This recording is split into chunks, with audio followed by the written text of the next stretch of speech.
Peace, peace, all praise to the Almighty. AHAYAH𤐀𤄾𐄒. I'm just doing some studying. Had a few talks with a few brothers. You know what I mean? Me and wifey talked.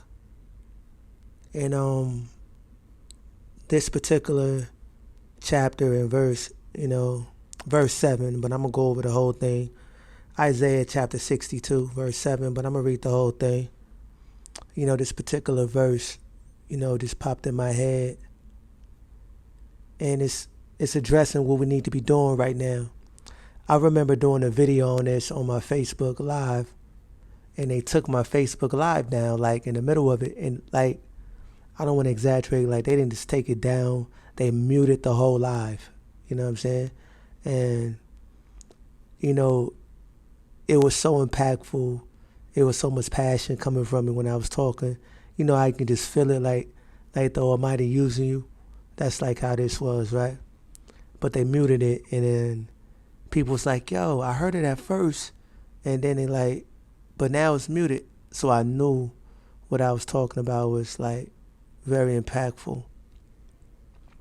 Now, what I want to talk about right now is what we need to be doing. See, a lot of us is into a whole bunch of things, doing a whole bunch of stuff, into a whole lot of deities, into a whole lot of doctrines. A lot of us are still in the New Testament, which is going to hinder what we need to be doing.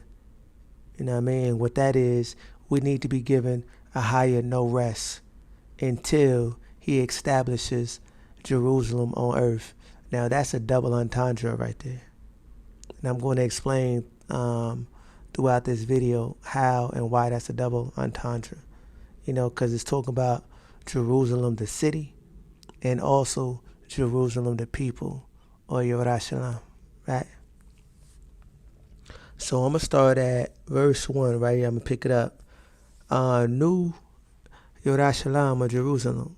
Because I have loved Jerusalem, I will continue to speak for her, right? For Jerusalem's sake, I will not stop speaking until her goodness shines like a bright light, until her salvation burns bright like a flame.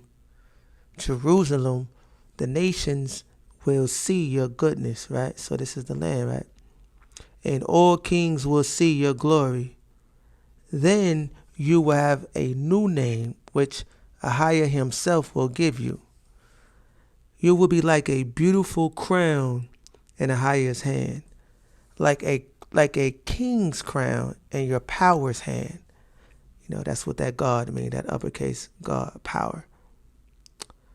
You will never again be called the people that AHAYAH left. Now it's talking about the people of Jerusalem, like what makes up this entity. Now, this is the southern kingdom, right? For those who don't know, I'm not going to get too deep into that. Let's just keep it simple. We're going to simplify it. That's talking about the southern kingdom. They also call Jerusalem, also called Yahweh or Judah. And you must understand what makes up Jerusalem or the southern kingdom. Now, that is the seed of David, sons and daughters, the seed of Zadok's, like the high priests of Levites, right, sons and daughters, and the tribe of Levi, sons and daughters, and also you have Benjamin in there, sons and daughters, and you have the tribe of Yahweh, sons and daughters. They make up Jerusalem. They are the entities who AHAYAH uses. Of course, David's seed is a king who governs the nation and the earth, right? And we know that Zadok is the seed. He's the high priest who ministers before AHAYAH and does the sacrifices and offerings. And then you have Benjamin, which is like the power of Yahweh, which is like the security, the power. You know what I mean? And also the Levites who, they do their thing in the temple, right? They have their duties in the temple specifically. So Jerusalem, that entity is very special unto AHAYAH because that whole entity is what governs the nation, right? Keep things in order. They all have a role to play, and like I said, Yahweh is the force. Benjamin is also the force, the power, get things taken care of when when things get out of line. So right in verse 4 where it says, no, verse 3 where it says, you will be like a beautiful crown in Ahayah's hand, like a king's crown in your power's hand.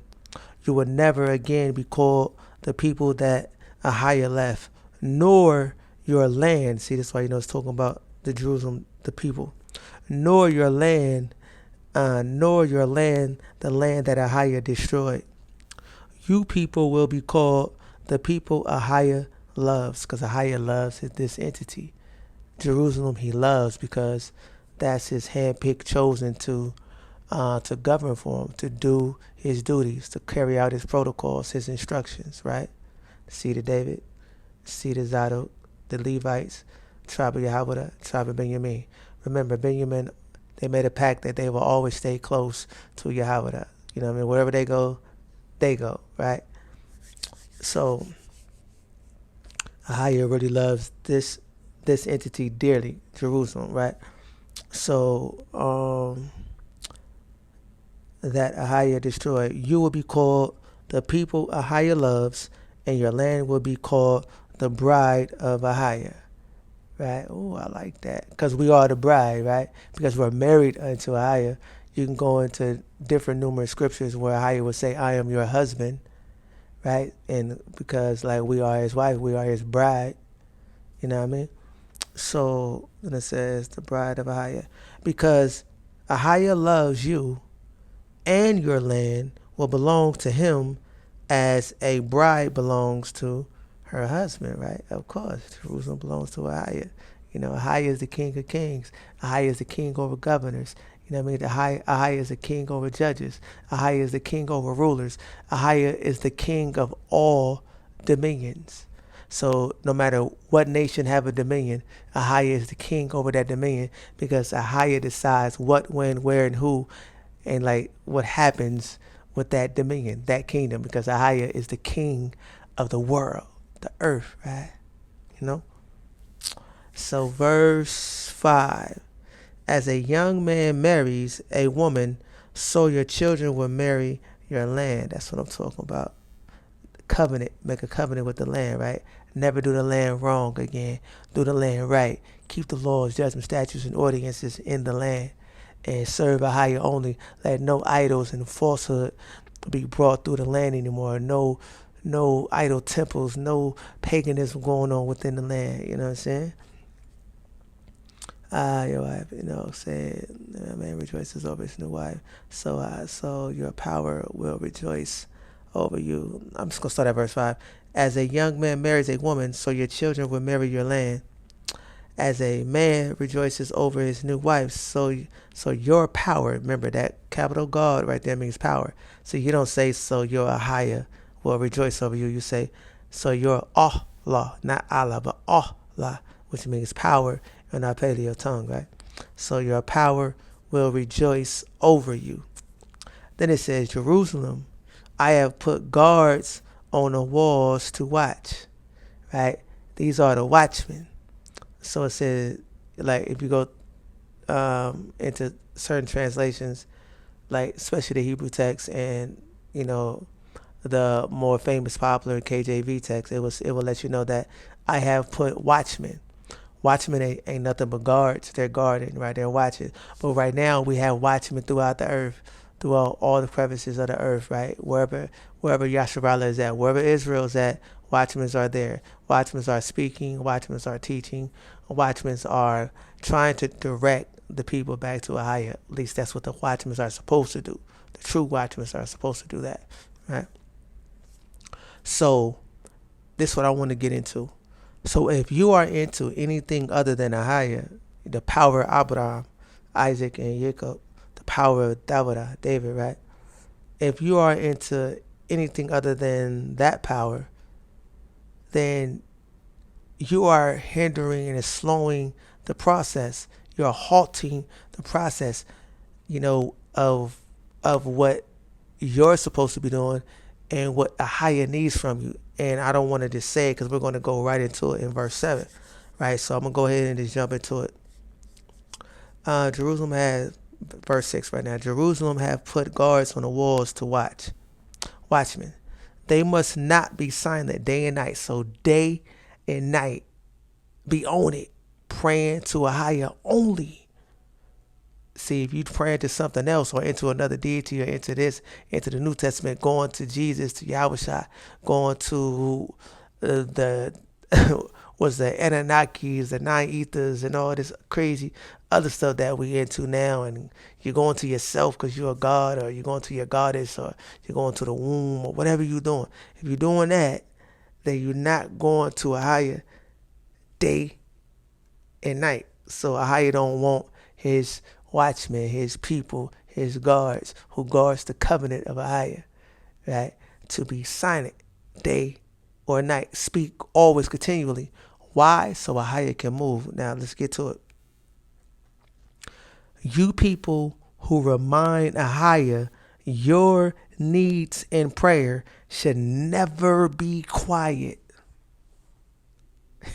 So if you go into another entity, another deity, going to yourself or whatever, and you wonder how you're not moving on certain things, then it's because you're not going to them consistently, constantly, always, forever, on and on and on and on and on.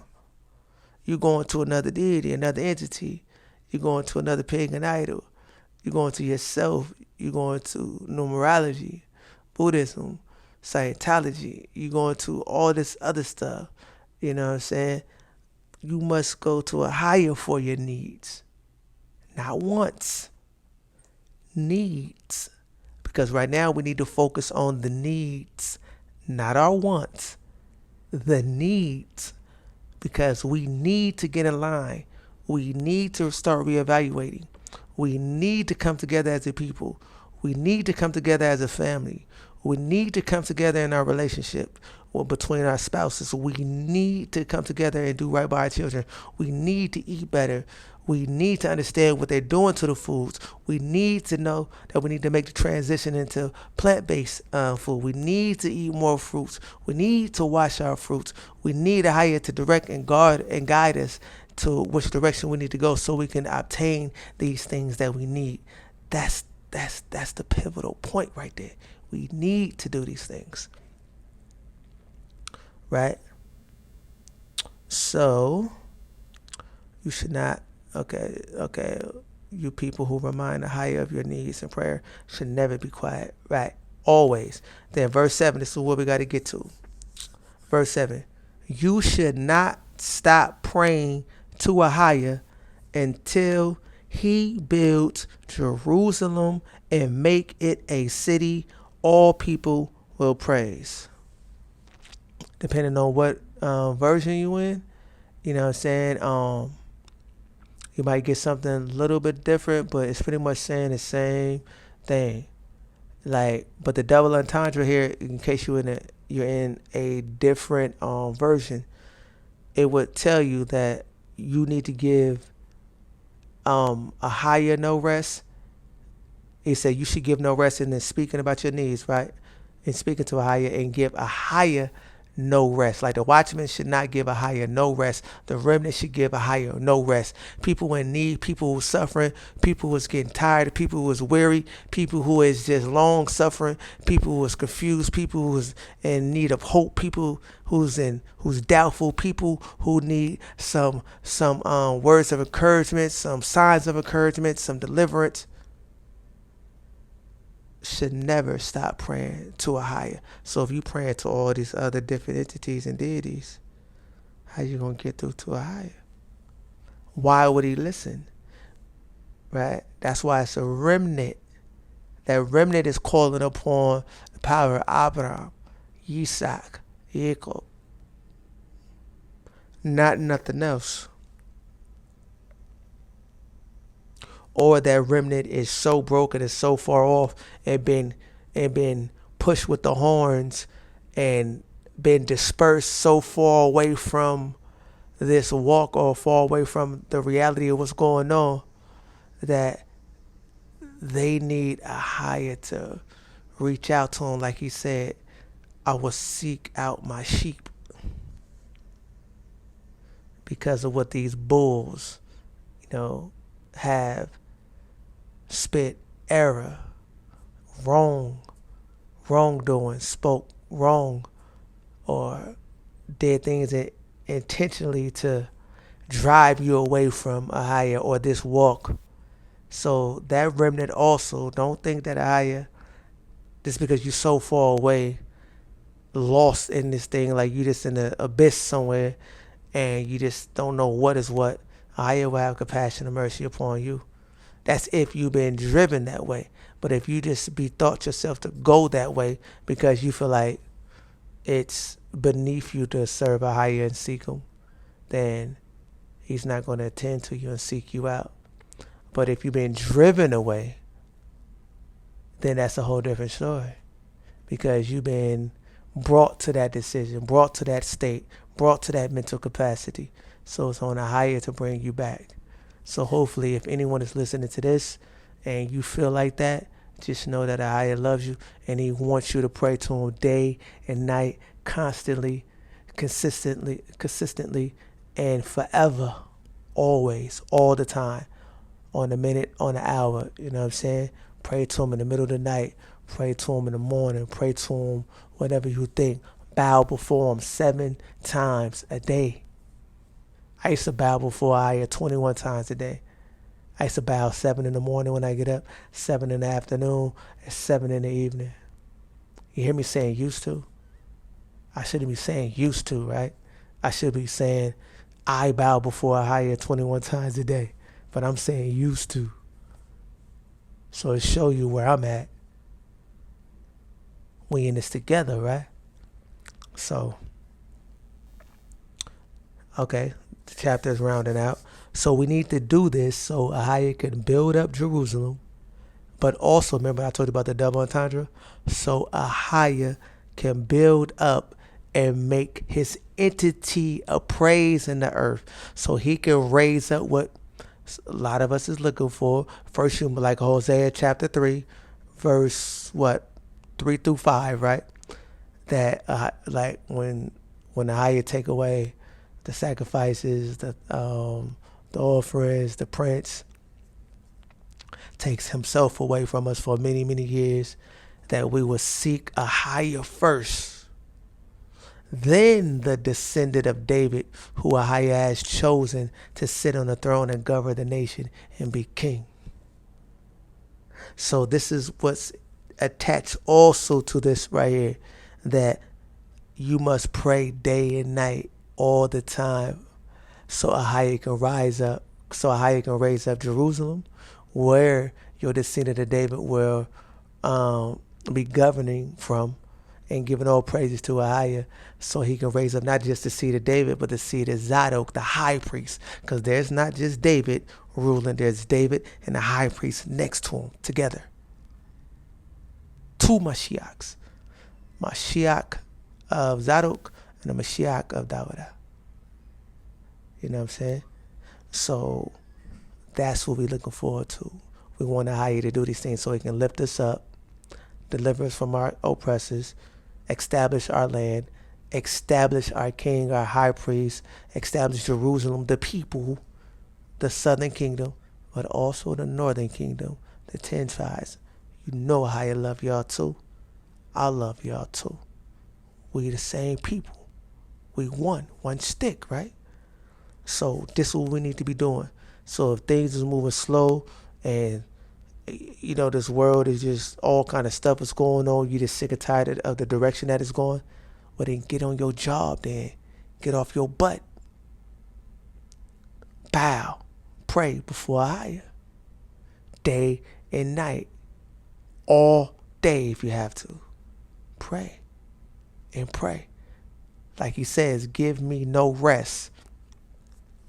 Read this in your translation, whatever you're reading out of. I like this one because it's simple. You know, but when I do different other studies, I read from the Tanakh.